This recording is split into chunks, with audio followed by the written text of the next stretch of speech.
Bilia Chorazza, une histoire qui fait à la fois sourire et pleurer. Au milieu des ruines, un clown redonne le sourire aux enfants. Un rire fragile mais porteur d'une force immense, celle d'un peuple qui résiste par la vie malgré la guerre. Un éclat de rire comme un acte de résistance, une façon de dire que la Palestine respire encore. On a senti vraiment la douleur, c'était trop douloureux, trop douloureux. Ce qu'ils ont senti et ce qu'ils sont en train de vivre. C'est vraiment inadmissible. Pour la première fois que je chauffe un document aussi touchant. Dans toutes les histoires qu'on a filmées à Gaza, il y a toujours cette force de caractère, de vivre, de résilience et d'aller toujours chercher dans l'art aussi une façon de tenir, de garder espoir.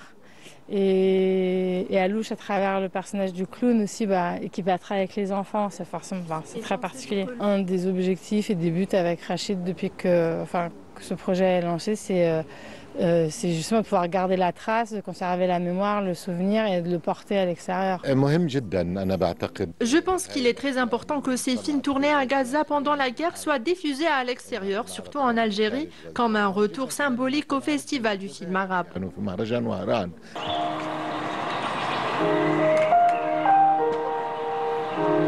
Puis, place à mémoire de la Palestine. Un documentaire de Serge Le Perron, inspiré des récits de Céline Husseini Shahid, transmis à sa fille Leila Shahid.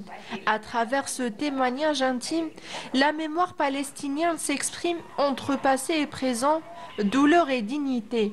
Par la voix de cette femme se raconte la perte, l'exil, mais aussi la fierté d'un peuple debout.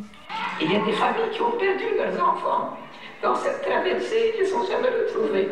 Ce qui est intéressant, c'est qu'on est tous sensibilisés par la cause palestinienne.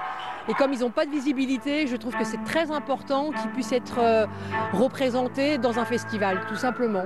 Et donc on va découvrir les mémoires de Gaza. Et donc, Free Palestine! Je trouve que c'est important de mettre en lumière l'art cinématographique de la Palestine, du Proche-Orient et du monde arabe. Je suis tout à fait d'accord avec Palestine pour toujours. Ces films, ils ont montré d'autres réalités.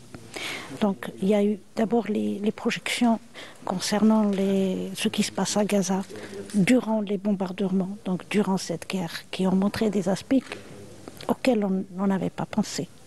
Deux films, deux regards, une seule cause, celle d'un peuple qui refuse l'oubli. Et à travers ses œuvres, un message résonne plus fort que jamais. Palestine pour toujours.